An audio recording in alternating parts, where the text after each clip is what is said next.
Salut à tous et bienvenue dans cette vidéo et aujourd'hui on se retrouve pour une nouvelle vidéo. Enfin, voilà, bon bref, écoutez, ça fait très longtemps que j'hésite en fait à faire une vidéo parce que tout simplement j'ai rien d'autre chose à faire, on va dire, que faire une vidéo. Vous savez pourquoi? Je n'ai pas besoin de tirer sur la corde, je n'ai pas besoin, bref, voilà, là je m'enfonce. Je n'ai pas besoin en gros de vous préciser pourquoi. À part vous dire juste un mot, Covid-19, voilà, bref, vous avez compris. Non, bref, salut à tous les amis. Aujourd'hui, surtout pour une nouvelle vidéo, je vais vous montrer en fait mon ordinateur. Pourquoi je vous ressors mon PC? Et ben parce que je voudrais en fait aujourd'hui vous parler de ces petites, en gros, ces petits petites lecteurs de cartes de merde, hein, parce que oui, c'est vraiment de la merde ces trucs-là. Je vais vous expliquer pourquoi. Alors actuellement, j'ai un PC, donc ça c'est mon PC ça fait très longtemps que je vous l'ai pas montré. D'ailleurs, bah, cette vidéo-là sera en quelque sorte pour vous montrer qu'est devenu cet ordinateur-là, parce que j'avais fait des vidéos en 2017 où j'avais une carte mère avec un processeur Intel Core i5 2400, d'ailleurs que je vais peut-être pouvoir vous ressortir maintenant ou plus tard, je ne sais pas si je l'ai sous la main. Oui, je l'ai sous la main, alors juste 2 secondes. Voilà, tac. Voici le i5 2400, alors vous n'allez pas voir grand-chose, c'est pas grave, hein. C'est un i5 2400 qui était overclocké et la carte mère, donc la Gigabyte UD3 P67X, je sais pas, je suis désolé, j'arrive pas trop à préciser quel type de carte mère c'est. Et en gros, elle était complètement tombée en panne, elle fonctionnait plus. Bref, c'est pas le sujet. Aujourd'hui, j'aimerais vous parler de ces petites lecteurs de cartes de bouse. Vraiment, pourquoi je dis ça? Eh ben parce que c'est des lecteurs de cartes qui marchent une fois sur 8. En fait, en gros, je l'ai récupéré d'un vieux. D'ailleurs, j'en ferai une vidéo sur un vieux boîtier IDE. Vous savez, iQute, les sortes de boîtiers gamer de l'époque. Vous savez, je vous montrerai ça dans une autre vidéo à un moment. Et en fait, j'avais précédemment un lecteur de cartes qui était de la couleur noire, qui en gros provenait d'un ordinateur. Il me semble que c'était le Acer machin là, vous savez, j'ai oublié son nom. Le Acer que j'avais présenté une fois en vidéo. Donc quel est le problème avec ce lecteur de cartes? Ben, il ne fonctionne pas. Le port USB fonctionne correctement, hein. Je pense que d'ailleurs c'est la seule chose qui fonctionne. Le port mémoristique, je l'avais mis de base pour le port mémoristique parce que je manipulais, vous savez, je faisais un peu de transfert pour la PlayStation portable, donc la PSP, hein. Et donc ben, j'avais besoin d'un port mémoristique. Faut savoir que le port mémoristique qui était sur l'autre lecteur de cartes n'était pas pareil, parce qu'il faut savoir que la mémoristique c'est une technologie de merde avec des ports propriétaires à la con. C'est-à-dire que ce n'est jamais le même mémoristique. Il y a deux types de mémoristique, les Prodio ou je sais pas quoi qui changent de forme. Bref, quand vous rentrez dedans, ben, ça ne détecte rien, hein, rien du tout. Le lecteur de carte SD fonctionnait mais ne fonctionne pas, hein, voilà. Et il y a à peine, je pense que le lecteur de compact flash, donc vous avez ce genre de cartes qui en fait c'était les cartes pour appareils photo, différents trucs. D'ailleurs il y en a une là, vous savez ce genre de carte, bon là, beaucoup plus vieille, avec sa petite boîte. Bon, ça, j'avoue que je l'ai piqué à un moment en mon stage en informatique. C'est les sortes de compact flash comme ça qui sont très rapides. 30 mégas, c'est pas mal hein, quand même, mais bon, c'est un peu obsolète maintenant, qui vous permettait en fait du coup bah, de mettre vos photos dans votre PC. Bref, c'est une très vieille technologie. Pourquoi j'ai besoin de ce lecteur de cartes? Eh ben parce que je teste en fait des cartes SD, j'ai besoin en fait de tester des cartes micro SD, des mémoristiques, voilà, pour mes besoins. Et je vais vous montrer aujourd'hui à quel point ces trucs-là sont pourris. À l'intérieur, c'est très simpliste, hein. D'ailleurs, vous avez vu mon petit bidouillage dans mon PC. J'ai en fait utilisé une façade de lecteur DVD que j'ai du coup désassemblé. J'ai tout sorti. Il reste du coup que la plaque, enfin la boîte en métal du lecteur DVD. J'ai collé le lecteur de cartes. Voilà, bon bref, un bricoleur du dimanche, tu nous tiens. Bref, je vais vous montrer du coup l'intérieur de mon PC tout de suite. Donc avant de vous montrer tout simplement l'intérieur de mon PC, j'aimerais faire un petit aparté sur cette antenne Asus complètement cheap. Vous voyez que c'est complètement pété, hein. Je ne l'ai pas fait exprès, je l'avais même recollé à un moment avec de la colle pour que ça tienne. Mais au final, ça l'a pas tenu. Pour vous montrer à quel point cette antenne Asus mais pue la race. Alors elle est neuve, hein. Pour info, elle était neuve. Mon oncle me l'a donnée parce qu'il n'en avait finalement pas besoin.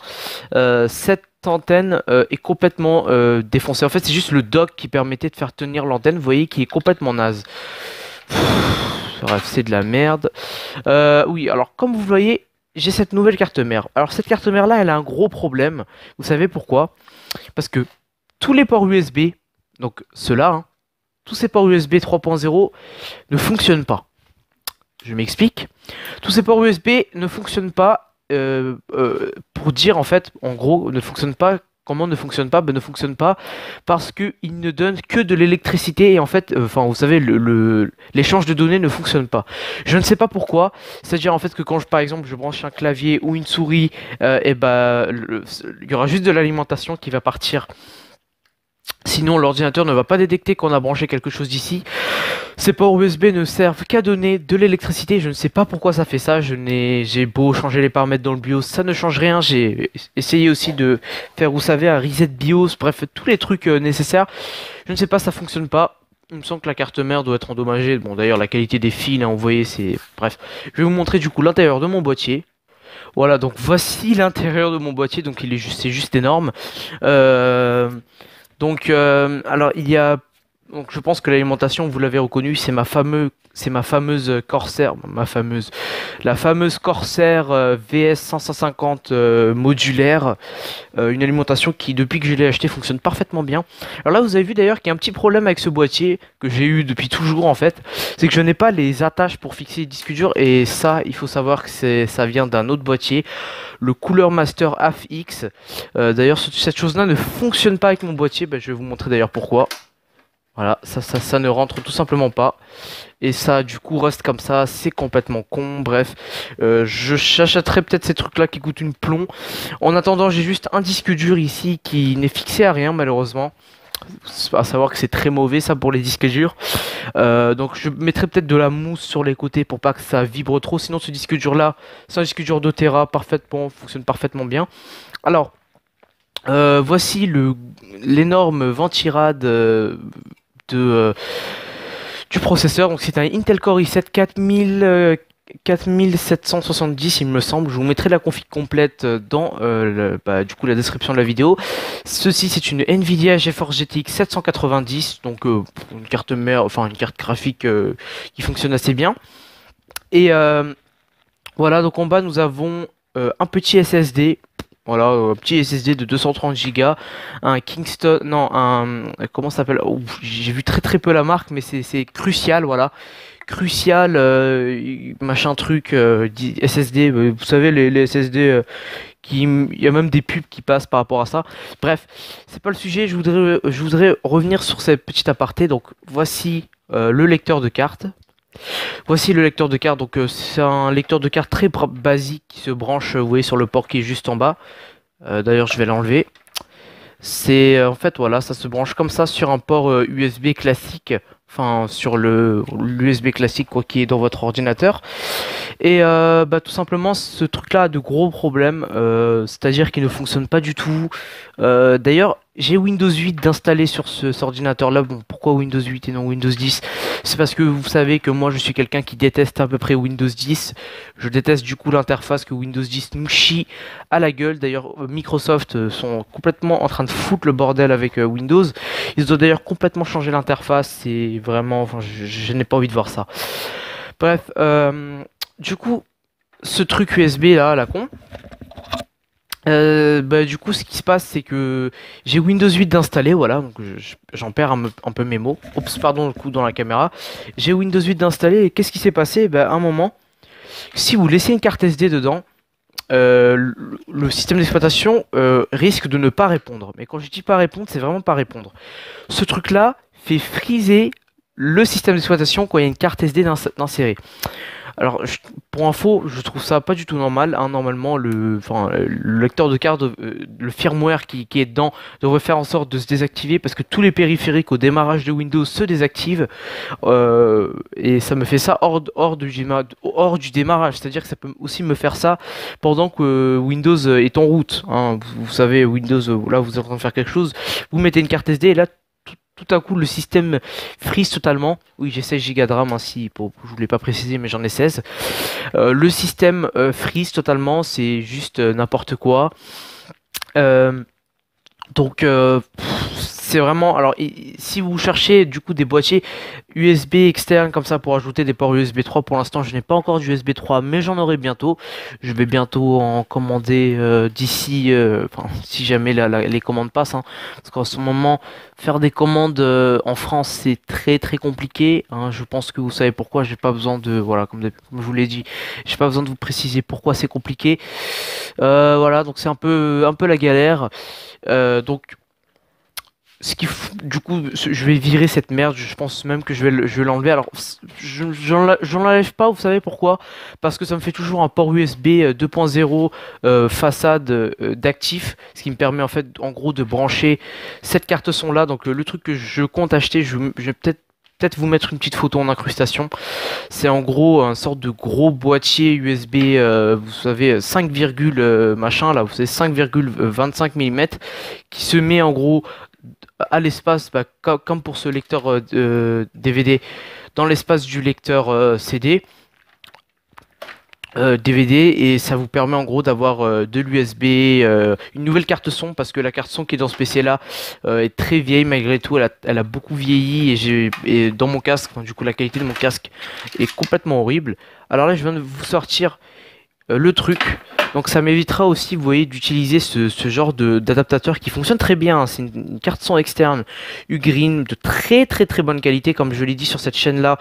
Je recommande grandement d'acheter du Ugreen, hein. Même l'adaptateur ici c'est du Ugreen, hein, comme vous voyez, tac. Vous le verrez, enfin vous le voyez un peu mal malheureusement, parce que c'est écrit en blanc, mais en gros ce fil, tac, là vous voyez c'est du green aussi, hein. Cet adaptateur là fonctionne très bien, et du coup ça m'évitera en gros d'utiliser cette carte son externe, parce que la qualité du micro avec le boîtier, enfin en gros le boîtier que j'ai, c'est totalement horrible.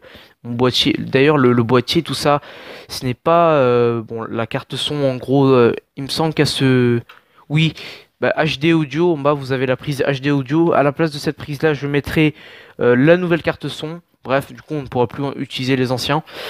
J'utilise toujours cet adaptateur là parce que vous savez que sur certains PC, ils regroupent cette prise là en deux. Donc il y a cette prise noire là au milieu qui en fait regroupe le micro et les haut-parleurs, mais ça a un gros inconvénient. Par exemple, si vous avez un casque comme ça qui n'est pas un adaptateur, vous avez directement les deux fils comme ça, vous ne pouvez pas connecter, et ça c'est un peu con, hein.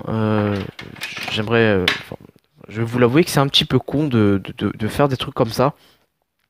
Bref, c'est pas grave. Donc ici, voici ce qu'il y a à l'arrière du coup de la boîte. Vous avez un petit câble USB d'ailleurs qui est un peu pété d'ailleurs là. Ouais. Ce câble qui permet de relier l'USB, il est un peu cassé. Alors oui, c'est volontaire, il me semble, parce que ici, je ne sais pas pourquoi j'ai fait ça, mais en gros, ça ne voulait pas rentrer. Bref, du coup, il suffit de juste mettre ça et de connecter ça à l'ordinateur. Donc vu comme ça a l'air d'être un lecteur de carte assez bien. Je me disais bon bah ça va fonctionner, j'aurai au moins tout ce qu'il faut pour relier un lecteur de carte. Et bah malheureusement rien ne fonctionne, ça ne fonctionne pas, donc bref. Ouais, donc bah, j'espère que cette vidéo vous a plu. Donc j'ai plus rien de spécial à vous dire à propos de ces lecteurs de cartes. Donc si vous en... Excusez-moi. Oula, c'est un peu dur de parler. Donc si jamais vous avez ce genre de lecteur de cartes, privilégiez, enfin s'il fonctionne bien, vous pouvez le garder, mais privilégiez de le changer. Par exemple, si vous n'avez pas d'USB 3, vous comptez prendre l'USB 3, virez cette merde, mais genre totalement, prenez un truc, vous savez que vous pouvez acheter à 20 € là, les sortes de gros boîtiers, enfin sortes de de grosses baies USB 3, HD audio, enfin qui regroupent tout, parce que ça franchement c'est vraiment de la merde, ça fonctionne vraiment très très mal. Rien que pour une carte SD, je peux même pas lire une carte SD dans mon PC. Le pire c'est que je sais pas pourquoi aujourd'hui ça ne fonctionne plus ce genre de truc. À l'époque ça fonctionnait quand même correctement, maintenant ça ne fonctionne plus, je ne sais pas pourquoi, c'est à cause de la compatibilité Windows, je ne sais pas quoi.